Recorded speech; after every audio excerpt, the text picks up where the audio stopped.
समायोजन करना पड़ेगा। तो समायोजन करना पड़ेगा, जितना देरी करेंगे उतना कष्ट होगा आपको, तमाम लोग ये कह रहे हैं। और देखिए अब आपको बताते हैं कि श्रीलंका में मुश्किलें किस प्रकार से बढ़ रही है।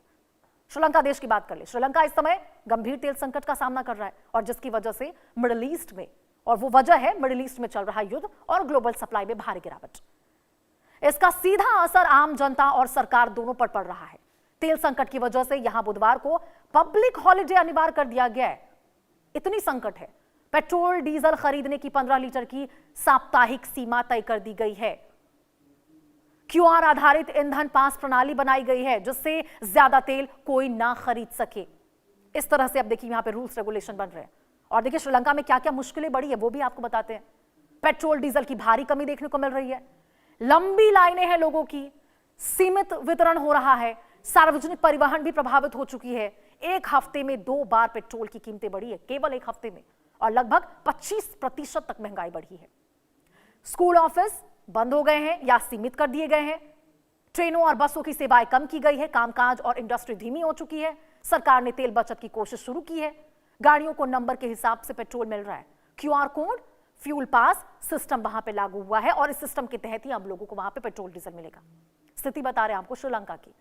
तो हमारे तमाम पड़ोसी देश, चाहे पाकिस्तान हो, श्रीलंका हो, नेपाल हो, सबकी हालत बेहाल है। श्रीलंका में हफ्ते में 4 दिन का वर्क वीक है, वर्क फ्रॉम होम और स्कूल बंद किए गए हैं। साथ ही ऑनलाइन पढ़ाई चल रही है।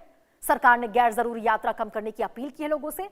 इमरजेंसी तेल खरीद को लेकर सरकार ने तुरंत तेल खरीदने के आदेश दिए हैं। 90,000 टन से ज्यादा की कमी पूरी करने की कोशिश की जा रही है।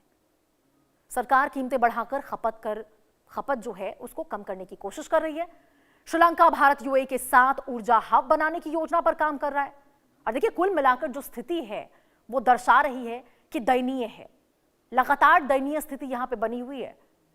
हमारे तमाम जो पड़ोसी देश है, चाहे बांग्लादेश की बात करें, चाहे नेपाल की बात करें, पाकिस्तान की बात, सब में संकट है। बांग्लादेश की बात करते हैं अब, तो देखिए बांग्लादेश भी वैश्विक तेल संकट की चपेट में आ चुका है। इसका असर सीधे आम लोगों, उद्योग और अर्थव्यवस्था पर दिख रहा। अब बांग्लादेश में क्या कुछ मुश्किलें हैं वो आपको बता देते हैं। ईंधन की कीमतों में भारी बढ़ोतरी हो चुकी है। तमाम देशों की तरह ही यहां पर भी पेट्रोल डीजल के दाम लगातार बढ़े हुए हैं। ट्रांसपोर्ट और रोजमर्रा की चीजें महंगी हो चुकी है। तेल और गैस की कमी से पावर प्लांट प्रभावित हो चुका है। कई इलाकों में बिजली कटौती बढ़ा दी गई है। उद्योग और फैक्ट्री पर असर पड़ रहा। गारमेंट सेक्टर, मुख्य निर्यात उद्योग पर दबाव पड़ रहा है। उत्पादन घट चुका है, लागत बढ़ चुकी है। तेल आयात के लिए डॉलर की कमी हो रही है। ट्रांसपोर्ट और आम जीवन पूरी तरह से और बुरी तरह से प्रभावित हो रहा। तो ये आपको बता रहे थे बांग्लादेश की स्थिति। अब आपको थाईलैंड की स्थिति के बारे में बताते हैं। थाईलैंड की स्थिति तो और भी ज्यादा विकराल हो गई है। थाईलैंड में स्थिति विकराल हो चुकी है। पेट्रोल डीजल की कीमतों में बढ़ोतरी हो रही है लगातार। घरेलू कीमतें बढ़ी हैं। ट्रांसपोर्ट और लॉजिस्टिक लागत भी बढ़ चुकी है। इसके साथ खाने पीने और रोजमर्रा की चीजें महंगी हो चुकी है। पर्यटन सेक्टर पर इसका बहुत ज्यादा असर हुआ है और यहां अर्थव्यवस्था काफी हद तक पर्यटन पर निर्भर रहती है और उस पर ही असर अब देखने को मिल रहा। महंगे ईंधन से फ्लाइट और ट्रैवल महंगा हो चुका है। उद्योग और एक्सपोर्ट सेक्टर पर दबाव पड़ा है। फैक्ट्रियों की लागत बढ़ी है। छोटे उद्योगों पर इसका सबसे ज्यादा असर देखने को मिल रहा है। और देखिए अब सवाल यही है कि थाईलैंड की सरकार ने क्या फैसले लिए हैं इस स्थिति से निपटने के लिए। क्या कुछ फैसला है? सरकार ने कीमतों को पूरी तरह बढ़ने से रोकने के लिए सब्सिडी दी है। कीमत स्थिर रखने के लिए सरकार अपने फंड से पैसा खर्च कर रही है। घाटा बढ़ने के बावजूद जनता को राहत देने की कोशिश लगातार थाईलैंड की सरकार कर रही है। सरकार ने टैक्स में राहत देने की कोशिश की है और जिस कारण एक्साइज ड्यूटी कम की गई है और तेल की कीमतों पर दबाव कम करने का भी प्रयास लगातार सरकार कर रही है। लोगों से कम ईंधन इस्तेमाल करने की भी अपील की जा रही है। सरकारी स्तर पर ऊर्जा दक्षता, सरकार ने वैकल्पिक ऊर्जा पर फोकस कर लिया है। रिन्यूएबल एनर्जी जैसे सोलर, बायोफ्यूल को बढ़ावा दिया जा रहा है और थाईलैंड में संकट कंट्रोल में है, लेकिन दबाव लगातार बढ़ता जा रहा है, साफ तौर पर दिखाई दे रहा। अगर वैश्विक तेल कीमतों की बात करें तो वो भी लगातार बढ़ रही है और यही वजह है कि आर्थिक असर और भी ज्यादा गहरा रहा है। जर्मनी की बात कर लेते हैं। जर्मनी में क्या मुश्किलें हैं अभी? यूरोप के बड़े देश जर्मनी और फ्रांस भी तेल संकट से प्रभावित हैं, वो भी अछूते नहीं रहे, लेकिन इनकी स्थिति एशियाई देशों जैसी गंभीर नहीं है। यहां असर ज्यादा महंगाई, ऊर्जा लागत और उद्योग पर दिख रहा है। जर्मनी और फ्रांस जैसे देशों में गैस की कीमतें 45% तक बढ़ गई है। कई शहरों में रात के समय हीटिंग सिस्टम बंद करने और गैर जरूरी औद्योगिक इकाइयों को गैस लॉकडाउन के तहत रखने के निर्देश दिए गए। और ये मुश्किलें आपको बताते हैं जर्मनी में क्या मुश्किलें हैं। ऊर्जा कीमतों में तेज उछाल देखने को मिला है। पेट्रोल, डीजल और गैस दोनों महंगे हो चुके हैं। घरों का बिजली और हीटिंग खर्च बढ़ चुका है। जर्मनी की अर्थव्यवस्था मैन्युफैक्चरिंग पर आधारित रहती है। महंगी ऊर्जा से फैक्ट्रियों की लागत बढ़ चुकी है। कई कंपनियां उत्पादन घटा रही हैं। महंगाई से मंदी का खतरा बना हुआ है। ट्रक, शिपिंग, रेलवे सबकी लागत बढ़ी है। ट्रांसपोर्ट और लॉजिस्टिक महंगे हो चुके हैं। यूरोप की सबसे बड़ी अर्थव्यवस्था स्लो हो रही है धीरे धीरे। और सरकार का जनता और उद्योग को राहत के लिए अरबों यूरो का पैकेज दिया गया है।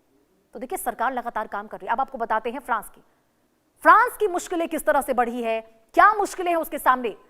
फ्रांस में भी ईंधन की कीमतों में बढ़ोतरी हुई है। पेट्रोल, डीजल महंगा होने से ट्रांसपोर्ट महंगा हो चुका है। वहां पे ईंधन महंगाई को लेकर कई बार प्रदर्शन किए जा चुके हैं लोगों के द्वारा सड़कों पर। रिफाइनरी और ट्रांसपोर्ट सेक्टर प्रभावित हो चुका है। फ्रांस न्यूक्लियर पावर पर निर्भर रहता है और देखिए फिर भी गैस और तेल वहां पे महंगे हुए हैं। फिर भी खाने पीने और जरूरी चीजों के दाम बढ़ चुके हैं। वहां पे सरकार ने ईंधन की कीमतों पर सीमा लगा दी है। अब आम लोगों को सीधे राहत देने की कोशिश हालांकि सरकार की ओर से लगातार किए जा रहे हैं। बात करते हैं वियतनाम की। तो अब आपको वियतनाम के बारे में बता दें। वैश्विक तेल संकट की चपेट में वियतनाम आ चुका है, वो भी अछूता नहीं है। पेट्रोल, डीजल की कीमतों में तेजी से बढ़ोतरी हो रही। ट्रांसपोर्ट और डिलीवरी खर्च बढ़ गया है। महंगाई, सप्लाई दबाव और इंडस्ट्री पर असर दिख रहा है। वियतनाम एक बड़ा मैन्युफैक्चरिंग हब हो गया है। तो देखिए बड़ा मैन्युफैक्चरिंग हब है वियतनाम। ईंधन महंगा होने से उत्पादन लागत बढ़ी है। टेक्सटाइल, इलेक्ट्रॉनिक्स और शिपिंग सेक्टर पर इसका खास तौर पर असर देखने को मिला।